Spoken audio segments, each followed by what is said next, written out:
ఏదైతే ట్రాన్స్జెండర్ 2026 పార్లమెంట్లో బిల్ తీసుకొచ్చిందో అది చట్టం కూడా అయిపోయింది. ఆల్రెడీ పార్లమెంట్లో అటు లోక్సభలో పాటు రాజ్యసభలో కూడా బిల్లు ఆమోదం పొందింది. సో ఈ బిల్లుకు సంబంధించి చాలామంది ట్రాన్స్జెండర్లు వ్యతిరేకిస్తున్నారు. నా వెనక చూస్తున్నారుగా చాలా పెద్ద ఎత్తున ట్రాన్స్జెండర్లు కూడా ప్లకార్డులు పట్టుకొని నిరసన వ్యక్తం చేస్తున్న పరిస్థితి. సో మాట్లాడించే ప్రయత్నం చేద్దాం. ఈ బిల్లు వలన వాళ్ళకి కలిగే నష్టాలేంటి వాళ్ళని అడిగి తెలుసుకుందాం. ఎందుకంటే చాలా వరకు పెద్ద ఎత్తున ప్లకార్డ్స్తో కూడా వాళ్ళ నిరసన తెలుపుతున్నారు. ఏంటి మేడం ఈ బిల్లు వలన మీకు కలిగే నష్టాలేంటి? ఈ బిల్లుని ఖచ్చితంగా మేము వ్యతిరేకిస్తున్నాము. ఎందుకు అని అంటే అసలు మా ఉనికే లేదు. అసలు మేము ఇప్పుడు మమ్మల్ని మేము ఏమని పిలుచుకోవాలో, మమ్మల్ని మేము ఏమని చెప్పుకోవాలో కూడా తెలియటం లేదు.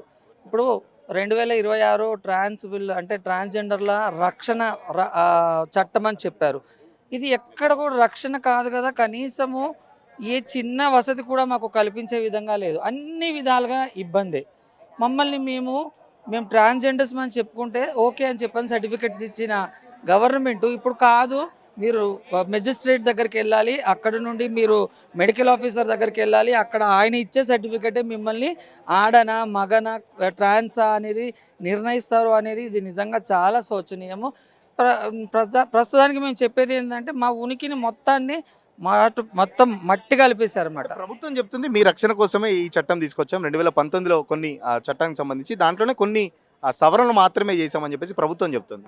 ఇప్పుడు సవరణలు చేయండి, వద్దంటలేదు. మాకు మంచి చేస్తా అంటే మేము కూడా దానికి సహకరిస్తాము. మేము కూడా దాంట్లో మీకు మా వంతు సహకారం మీకు ఇస్తాం. కానీ అసలు ఇక్కడ మొత్తానికే మమ్మల్ని మాపేసి మీరు ట్రాన్స్జెండర్లే కాదు, మీరు మెడికల్ ఆఫీసరే నిర్ణయిస్తే మీరు ట్రాన్స్జెండర్లు అనడము అది చాలా బాధాకరమైన విషయం. చూస్తున్నారు కదా, ఇక్కడ నుంచి పెద్ద ఎత్తున కూడా అంబేద్కర్ స్టాచ్యూ దగ్గరికి వెళ్ళి వాళ్ళ నిరసన కూడా తెలపాలని చెప్పేసి కూడా ట్రాన్స్జెండర్లు చేస్తున్న పరిస్థితి. సో ప్లకార్డ్స్తోని కూడా మాకు జస్టిస్ కావాలి, ఎట్టి పరిస్థితుల్లో ఈ బిల్లును మేము ఒప్పుకోము, ఈ బిల్లు వలన మాకు అన్యాయమే జరుగుతుంది తప్ప న్యాయం అయితే జరగట్లేదని చెప్పేసి పెద్ద ఎత్తున కూడా నిరసన వ్యక్తం చేస్తున్న పరిస్థితి చూస్తున్నారు కదా.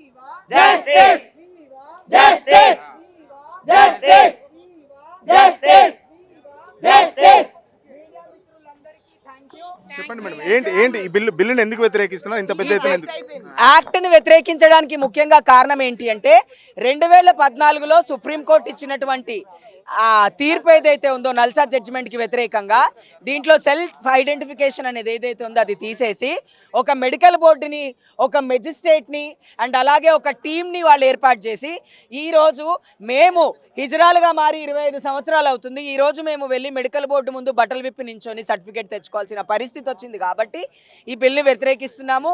అండ్ ఈ బిల్లులో ఎక్కడా రిజర్వేషన్ గురించి కానీ, ఉద్యోగం గురించి కానీ, ఉపాధి గురించి కానీ ఎక్కడా లేదు.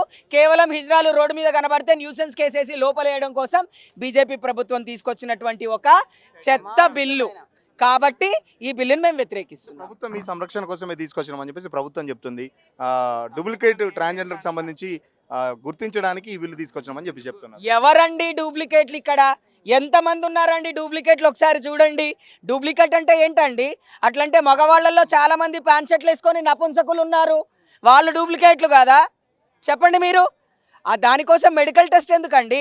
2014లో సుప్రీంకోర్టు ఇచ్చిన తీర్పుని అంతమంది అమలు పరుచుకొని ప్రపంచమంతా కూడా మన తీర్పుని ఎగ్జాంపుల్గా తీసుకుంటే కేవలం ఈ మోదీ ప్రభుత్వానికి హిజ్రా కమ్యూనిటీ కావచ్చు, ట్రాన్స్ విమెన్స్ కావచ్చు రోడ్డు మీద కనపడడం వాళ్ళకి ఇష్టం లేదు.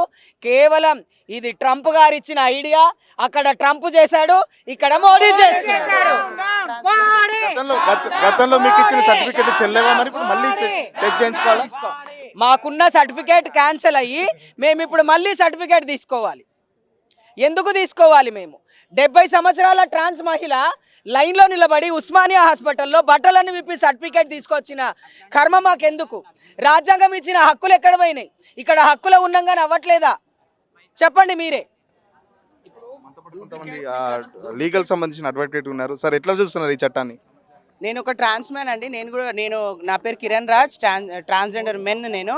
సో ఈ చట్టం అనేది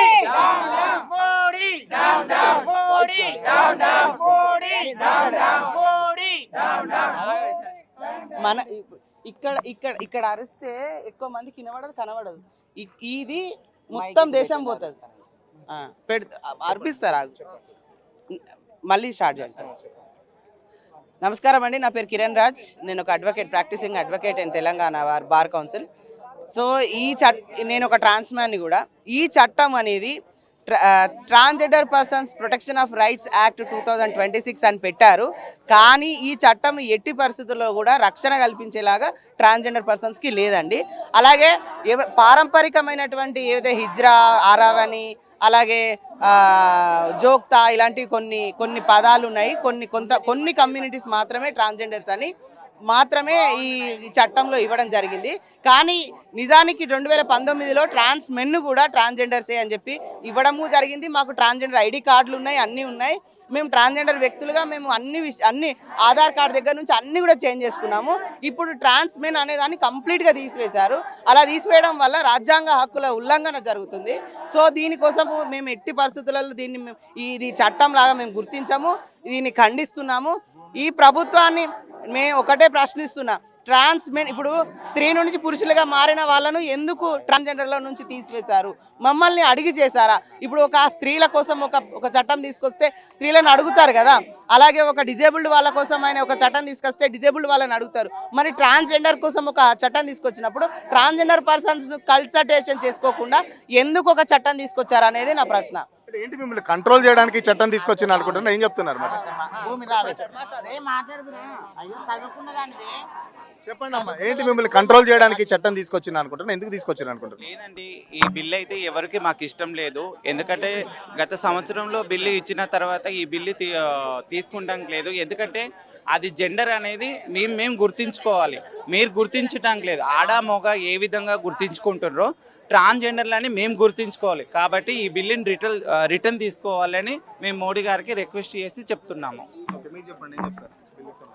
ఇది ఒక మనం కల్చర్ని ఎంత పాటిస్తాం భారతదేశంలో, అట్లాంటి కల్చర్ పాటించే మన భారతదేశంలో ఇలాంటి బిల్లు తీసుకురావడం ఇది చాలా అనాగరికం.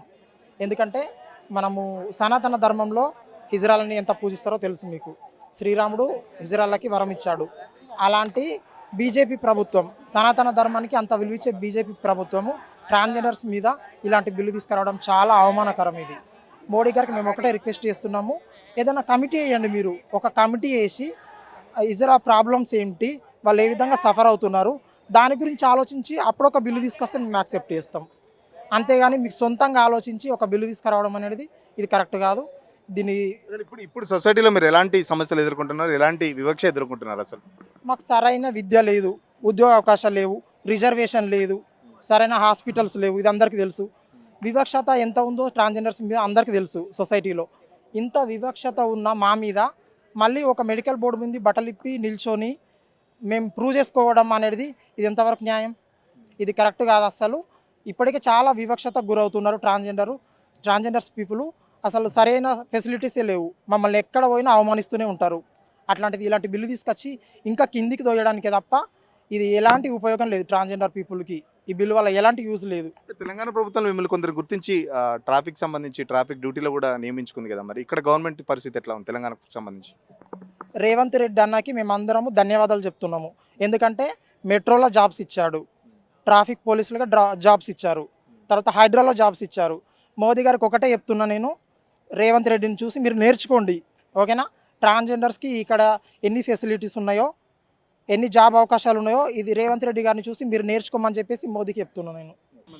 ఓం నమస్తే అండి, జై శ్రీ మహాకాల్. ఇక్కడ ఏమంటున్నా అంటే మీడియం వాళ్ళకు నాకు నాదొక ధన్యవాదాలు. ఇలా చేయడం చాలా తప్పు. సమాజంలో మాకు ఆల్రెడీ చిన్న చూపు ఉంది, ఇంకా చాలా మీరు చిన్న చూడడం చాలా తప్పు. దేశంలో పుట్టి పెరిగిన వాళ్ళకు దేశంలోనే ఉండొద్దు, దేశంలో తిరగొద్దు, పబ్లిక్ ఉన్న చోటు కూడా తిరగొద్దు అని అంటున్నారు. ఇది చాలా తప్పు అండి. మాకు చాలా చిన్న చూపు చూస్తున్నారు. అలా చేయడం చాలా తప్పు. రేవంత్ అన్నని చూసి అందరు నేర్చుకోవాలని నేను నా మనస్ఫూర్తిగా కోరుకుంటున్నాను. మోదీ అన్న మీకు ఒకటే కోరుకుంటున్నాం మేము, ఏంటిదంటే మేము హైదరాబాద్లో పుట్టి పెరిగిన వాళ్ళమ్మ. హైదరాబాద్ దేశాన్ని వదిలిపెట్టి పోవాలంటే పబ్లిక్ అనేటిది ఎక్కడంటే ఉండి పబ్లిక్ అనేటిది వదిలిపెట్టి పబ్లిక్ ఉన్న చోట్ల కూడా తిరగొద్దని అంటున్నాము. మోదీ అన్న మేము ఎక్కడంటే ఉండాలి, ఎక్కడంటే పెరగాలి, పబ్లిక్ ఉన్న చోట కూడా తిరగొద్దని అంటుండ్రు. నాది ఒకటే నిర్ణయం, ఇదైతే చాలా తప్పు అండి, చాలా అంటే చాలా తప్పు. ఇలా చేయడం, మా కడుపు మీద కొట్టడం చాలా తప్పు. చట్టం సంబంధించి ఏం చెప్తారు? చట్టం గురించి ఏం చెప్తామండి? చట్టం ఇట్లా అసలు నిజంగా కాకుల ధోరణి కాడవల్లో పారేసి మమ్మల్ని తీసుకెళ్ళి అసలు ఈ చట్టాలు రాకముందు ఇక్కడ 400 సంవత్సరాల నుంచి మా ట్రెడిషన్ నడిచినా సరే మరి ఇలాంటి యాక్ట్ ఎందుకు తెచ్చారు? అసలు మా గురించి ఏం మంచి చేసింది అసలు చట్టాలు? అవునా, మా గురించి ఏమైనా మంచి చేసి పలానా మంచి చేస్తాం మీకు మంచి చేస్తే కానీ మీరు తప్పుడు దారిలో నడుస్తున్నారని చెప్పి మమ్మల్ని తీసుకొచ్చి మీరు ఈ యాక్ట్ రావడం వల్ల మాలో కూడా చాలామంది మనస్తాపాన్ని పొంది ఏ ఊరు వేసుకుంటారు, ఏ ప్రాణత్యాగం చేసుకుంటారు, దానికి ఎవరు బాధ్యులు? ఈ గవర్నమెంట్ బాధ్యురాలా? రేపన్న రోజున మాకు ఒక దారి చూపించకుండా మా పొట్టకి మేమేదో మా భిక్షాటన మేము చేసుకుంటుంటే మమ్మల్ని కుదురుగా ఉండనివ్వకుండా మళ్ళీ ఎవరో కొంతమంది చెప్పిన పనుల వల్ల మాటల వల్ల తీసుకొచ్చి ఈ చట్టాలను తీసుకొచ్చి ఈ ట్రాన్స్జెండర్ ఇంతమంది ట్రాన్స్జెండర్లు ఎక్కడ పోవాలి? ఎవరమ్మకన్నా పిల్లలు వెళ్ళాలో? మేమందరం దేశ పౌరులమే కదా, మేమైతే ఆకాశం నుంచి పడలే, భూమిలోంచి రాలే. మిమ్మల్ని లేదా తల్లి కన్నది, మమ్మల్ని కూడా అలాగే తల్లి కన్నది. అవునా, కాకపోతే మమ్మల్ని ఇలా చట్టాలు వేసి మమ్మల్ని ఈ సమాజంలో ఉండనివ్వకుండా చేద్దామన్న ఉద్దేశం ఉందేమో మాకు తెలియదండి. మిమ్మల్ని కంట్రోల్ చేయడానికి మోడీ సర్కార్ ఈ చట్టం తీసుకొచ్చింది అనుకుంటారా? ఏంటి, ఏం చెప్తారు మరి? కంట్రోల్ చేసేది వేరుంటుంది, కాల రాసేది వేరుంటుంది. నిజంగానే ఇది కంట్రోల్ చేసేదాల్లా మీరుందని మీరు అనుకుంటున్నారు? అసలు నిజంగానే కాదు. మీరు యాక్ట్ చదివి ఉంటారు, మొత్తం చదివి ఉంటారు, ఒక్కొక్క పాయింట్ చదివి ఉంటారు. ఈ వచ్చిన కానించి మా ట్రాన్స్జెండర్లు ఎవరు కూడా నిద్రపోవట్లేదు అసలు. నిజంగాను తింటల్లా తాగట్లేదు. ఇంత మనస్తాపానికి పొందారు. తల్లి ఉండదు, తండ్రి ఉండదు, అమ్మ ఉండదు, నాన్న ఉండదు, అక్కలు ఉండదు, చెల్లెడు ఎవ్వరు మాకు సపోర్ట్ చేయరు. ఒక్క వన్ మ్యాన్ షో చేయాలి బయటకు వచ్చి. అలాంటి క్రమంలో కొన్ని తప్పులు ఒడిదుడుకులు జరిగే ఉండొచ్చు, జరగలేదు నేను చెప్పను. ఒక జనరల్ పబ్లిక్లో ఆడవాళ్ళు మగవాళ్ళులో కూడా దొంగలు లంగలే ఉన్నట్టు మా దాంట్లో కూడా కొంతమంది ఉన్నారు, లేరని ఖచ్చితంగా చెప్తున్నాను. ఉన్నారు, కానీ వాళ్ళు ఎవరైతే చేశారో వాళ్ళని పట్టుకోవాలి. కానీ ఒక్కళ్ళు చేసిన పనికి మొత్తం సమాజానికి, మొత్తం ఈ ట్రాన్స్జెండర్ సమాజానికి ఒక మచ్చలాగా చేసేసి మీ దగ్గర ఉన్న కొన్ని ప్రూఫులతోనూ ఇంత పెద్ద యాక్ట్ చేస్తే ఈ మంచిగా విలువగా మర్యాదగా బతికే వాళ్ళు ఎక్కడ పోవాలి? మేమందరం ఈ వయసుకి 50 ఏళ్ల వయసుకి మేము ఎక్కడ పోవాలి? చిన్న వయసులో ఇప్పుడు వస్తున్న చిన్న పిల్లలు ట్రాన్స్జెండర్లు అవుతున్నారు. వాళ్ళు సాఫ్ట్వేర్ కంపెనీలు చేసుకుంటారు, వాళ్ళు చదువుకున్నారు. మేము వచ్చిన ఏజ్కి మాకున్న ఓపిక ఇప్పుడు ఏం జాబ్ చేయమంటే చేయలేము కదా. ఇప్పుడు మేమేం చేయాలి? ఇన్ని సంవత్సరాల నుంచి మేము బ్రతికి ఇదే భిక్షాటనని, ఇదే వృత్తిని నమ్ముకున్నాము. ఇప్పుడు మీరు వచ్చి సడన్గా మీకు ఎటువంటిది లేదు, మీరు సమాజంలో కనిపించొద్దు, మీరు జనజీవన సంస్థ నుంచి బహిష్కరించాలంటే, లేకపోతే మమ్మల్ని కూడా ఎక్కడైనా ఒక దేశం కట్టి అందులో పెట్టండి మమ్మల్ని తీసుకెళ్ళి. అవునా, మేము మీ కళ్ళకి కనిపించము. అవునా, మేము ఉండబట్టి కొంతమంది మా దాంట్లో కూడా మరి ప్రభుత్వం ఎట్లా గుర్తించాలి? మీలో కూడా కొన్ని చెడ్డ వాళ్ళు ఉన్నారని చెప్తున్నారు, నకిలీ ఉన్నారని చెప్తున్నారు. మరి నకిలీని ఒరిజినల్స్ ఎట్లా గుర్తుపట్టాలి? ఒక మాట చెప్పనండి, ఒక ఆడావిడ మొగుడిని చంపేసింది మొన్న. ఒక మగ ఆయన చిన్నపిల్లని రేప్ చేస్తాడు. వాళ్ళిద్దరిని తీసుకెళ్ళి జైలు వేసారు. ఎందుకు? మొత్తం అందరినీ బ్యాన్ ఏం చేయలేదు, ఆడవాళ్ళని మగవాళ్ళని. వాళ్ళిద్దరిని బ్యాన్ చేయవలసింది కదా. మమ్మల్ని అందరినీ ఎందుకు బ్యాన్ చేశారు? ఇప్పుడు మేము ఇన్ని సంవత్సరాల నుంచి మేము ఇక్కడ వర్క్ చేస్తున్నాము. ఈ 25 సంవత్సరాలు 20-30 దగ్గర 30 సంవత్సరాల నుంచి ఇదే ఫీల్డ్లో ఉన్నాము. ఇదే ఫీల్డ్లో ఉన్నప్పుడు మేము ఇంతమంది ఇన్ని సంవత్సరాలు లేనప్పుడు 4 ఏళ్ళ నుంచి వైలెన్స్ ఎందుకు అయింది? ఈ 4 ఏళ్ళ నుంచి ఎవరు చేస్తున్నారు ఈ వైలెన్స్ అని గుర్తించిన తర్వాత కానీ మనం ఏదైనా డిసిషన్ తీసుకోవాలి. ఇంత పెద్ద చాలా ఇది పెద్ద అన్న కూడా ఇంకా పెద్దది అది అసలు. నిజంగాను ఇంత పెద్ద యాక్ట్ తీసుకొచ్చి మమ్మల్ని అందరినీ కడుపుమే కొట్టినట్టే ఇది. ఇప్పుడు ఈ మనస్తాపం ఉంది, ఎవడో ఉరేసుకుంటాడు. అవునా, ఈ రేపటి నుంచి ఎలా బతకాలి? నేను అప్పులు చేస్తాను, లేకపోతే నేను ఈ క్యాష్ రేట్ చేసుకుంటే 6 లక్షలు అయిందో, 5 లక్షలు అయిందో, 10 లక్షలు అయిందో, నేను ఆడదానిలో మరి నేను హార్మోన్స్ థెరపీకి ఇంత ఖర్చు చేశాను, లేకపోతే అప్పు చేశాను, అప్పుడు ఎవరు తీర్చాలి? మాకు ఏదన్నా ఒక దారి చూపించండి. ఇప్పుడు సెక్స్ వర్కర్లే ఉన్నారు, మా దాంట్లో కూడా సెక్స్ వర్కర్లు ఉండబట్టే మీ ఆడవాళ్ళు కానీ మీ పిల్లలు కానీ సేఫ్గా తిరుగుతున్నారు. ఇదే సెక్స్ వర్క్ చేయడానికి ఒక కలకత్తాలో సోనగాచి నుంచి ఒక ఏరియా ఉంటుంది, అలాంటి ఏరియా రాసి ఇవ్వండి మాకు. లేకపోతే మమ్మల్ని తీసుకుని ఒక ఏరియాలో పెట్టండి, మేము జర్నలిజంతో కనిపించాం, మాకు ఉపాధి కల్పించండి మీరు. ఎట్లా మరి మీ ఇప్పుడు సెల్ఫ్ ఐడెంటిఫికేషన్ పోయి ఖచ్చితంగా సర్టిఫికేట్ కావాలి, మ్యాజిస్ట్రేట్ అనుమతి ఉండాలని చెప్పేసి చట్టం తీసుకొచ్చింది. మరి మీరు దాన్ని ఫేస్ చేస్తారా, ఎదుర్కొంటారా? ఎట్లా ఉంటుంది మీ ప్రొటెస్ట్? ఎట్లా ఉంటుంది? ఇదే చట్టం ఆడవాళ్ళకి మగవాళ్ళకి ఎందుకు ఉండదు అంటే వాళ్ళకి ఏమన్నా ప్రూఫ్ అది. ఇప్పుడు మేము ఆడవాళ్ళమని చెప్తే మరి వాళ్ళు కూడా చూపిస్తారు, అట్లా చూపిస్తారు కదా. మేము మగవాళ్ళని చెప్పి మొన్న ఒకళ్ళు ఎవరు చేసిండ్రు పాపం, ఆడవాళ్ళకంటే ఎంత ఉండాలి, మగవాళ్ళకంటే ఎంత ఉండాలి, వాళ్ళు ఉంటేనే మగవాళ్ళు అని చెప్పి ఇలాంటి వల్గర్ మాటలు నేను చెప్పలేను. కానీ వాళ్ళు జనరల్ పబ్లిక్ చేస్తారు. అది కూడా అవునా? కానీ మాకు ఎలా ఉంటుందో మీకు తెలియదు. అవునా? మేము క్యాస్ట్రేషన్కి ఏమేం బాధపడతాం తెలియదు. మాలో క్యాస్ట్రేషన్ చేసుకుని ఎంతమంది చనిపోయారో మీకు తెలియదు. మేము బ్రతుకున్న వాళ్ళే కనిపిస్తున్నాము. ఆ బాధలు ఏం పడతాం మీకు తెలియదు. మేము హార్మోన్ థెరపీ తీసుకున్నప్పుడు ఏం బాధపడతామో తెలియదు. మేము ఆరోగ్య సమస్యలు ఏముంటాయో మీకు తెలియదు. కానీ మీకు నోటుకొచ్చింది రాసేసి చేతికొచ్చింది చేసేస్తే ఇంతమంది అమ్మకన్న పిల్లలు ఏ రోడ్డు మీద పడాలి ఇప్పుడు వెళ్ళి? వీళ్ళందరూ ఆటంకవాదులేనా? వీళ్ళందరూ ఉగ్రవాదులేనా? ఎంతోమంది ఆటంకవాదులు ఉగ్రవాదులు చాలా మంది ఉన్నారు. దొంగతనాలు చేస్తున్నారు, లంగతనాలు చేస్తున్నారు. వాళ్ళందరి మీద లేని ఫోకస్ గవర్నమెంట్కి ట్రాన్స్జెండర్ కమ్యూనిటీ మీద ఎందుకు వచ్చింది అసలు? ఎవరు చేశారు ఈ చట్టం? అసలు ఎవరిని అడిగి చేశారు అసలు? ఇది చాలా అన్యాయము, మా కమ్యూనిటీకి జరిగిన పెద్ద అన్యాయం. ఇది డైరెక్ట్ అటాక్ మా ఫండమెంటల్ రైట్స్ మీద, ట్రాన్స్జెండర్ రైట్స్ మీద డైరెక్ట్ అటాక్ అనేది చెప్పాలి. ఇది మాకు చాలా అన్యాయం జరిగిందండి. ఈ బిల్లు ఏదైతే ప్రవేశపెట్టారో ఎలాంటి ట్రాన్స్జెండర్ కన్సల్టేషన్ లేకుండా, ఏ మీటింగ్స్ కానీ ఎలాంటి మీటింగ్స్ లేకుండా, ఏ కన్సల్టేషన్ లేకుండా తీసుకున్న బిల్లు అంత అర్జెంటుగా ఫైనాన్స్ బడ్జెట్ సెషన్లో దాన్ని పాజ్ చేసి మా బిల్లు పాస్ చేయాల్సిన అవసరం బీజేపీ ప్రభుత్వానికి ఏమొచ్చిందో మాకు తెలియదు. దీనైతే మేము ఖండిస్తాము ఖచ్చితంగా. ఎందుకంటే ఇది చాలా అన్యాయము. ఎవరి అనుమతి లేకుండా, కనీసం కమ్యూనిటీతో ఒక మీటింగ్ కానీ కండక్ట్ చేయకుండా, అసలు ట్రాన్స్ కమ్యూనిటీ అంటే ఏంటి, LGBTQIA+ అంటే ఏంటి అనేది ఏం తెలియకుండానే వీళ్ళందరూ ఎలా పడితే అలా లోక్సభలో మా మీద కామెంట్స్ పాస్ చేసి ఈ బీజేపీ ప్రభుత్వం ఏదైతే ఉందో వీళ్ళ బిల్ పాస్ చేసి అంత అర్జెంటుగా గెజిస్ట్రేట్స్ కూడా పాస్ చేసి ఇప్పుడు దీన్ని లా చేసింది. ఇదైతే మేము ఖండిస్తాము. ఇది లా అయినా సరే ఏమైనా సరే ఢిల్లీ వరకైనా వెళ్ళి మేము ఖచ్చితంగా ప్రొటెస్ట్ చేస్తాము. దీన్ని మేము ఖచ్చితంగా మేము ఖండిస్తాము. ఇది చాలా ఉంది మేడం. వేరే రాష్ట్రాల్లో ఎట్లా ఉంది మీ కమ్యూనిటీకి సంబంధించి పోరాటాలు ఎట్లా సాగుతున్నాయి, మరి ఏం చెప్తారు? మరి ఈ బిల్లు ఈ 13-14 డేసెస్లో ఈ బిల్లు ఇంత జల్దీ పాస్ కావడం మాకు చాలా దుఃఖిస్తున్నాము. ఎందుకంటే ఇన్ని సంవత్సరాల నుండి ఏ ఇంప్లిమెంట్ లేని మా కమ్యూనిటీకి ఈ 14-15 డేస్లలో ఈ బిల్లు పాస్ చేయడం చాలా ఘోరము. ఇంకోటి వచ్చేసి ఇప్పుడు మమ్మల్ని మేమేం చెప్పుకోవాలో మాకు అర్థం అవ్వట్లేదు. ఫస్ట్ థింగ్, నేను ఒక మగోన్నా, ఆడదాన్నా, లేకపోతే ట్రాన్స్జెండర్నా, నన్ను నేను ఏం చెప్పుకోవాలో నాకేం అర్థం అవ్వట్లేదు. ఇంకోటి వచ్చేసి ఇది ఇంత తొందరగా తొందరగా పాస్ చేసేసి బిల్లు దీన్ని యాక్ట్గా చేసేసి మా మీద ఏం రుద్దాలనుకుంటుండో ఆ బీజేపీ ప్రభుత్వం నాకేం అర్థం అవ్వట్లేదు. ఇప్పుడు రేపిస్టులు ఉన్నారు, ఇప్పుడు ఏమంటారు, మొగళ్ళని చంపేసిన ఆడవాళ్ళు ఉన్నారు. వాళ్ళకి ఏ యాక్ట్ లేదా? మంచి మొగోళ్ళు పెళ్ళిళ్ళు చేసుకొని డివోర్స్ తీసుకుంటారు. ఎందుకు తీసుకుంటారు? వాళ్ళని చెక్ చేయండి ఫస్ట్, తర్వాత మమ్మల్ని చెక్ చేయండి. ఇంకొంతమంది ఉన్నారు, కమ్యూనిటీకి సంబంధించి మాట్లాడించే ప్రయత్నం చేద్దాం.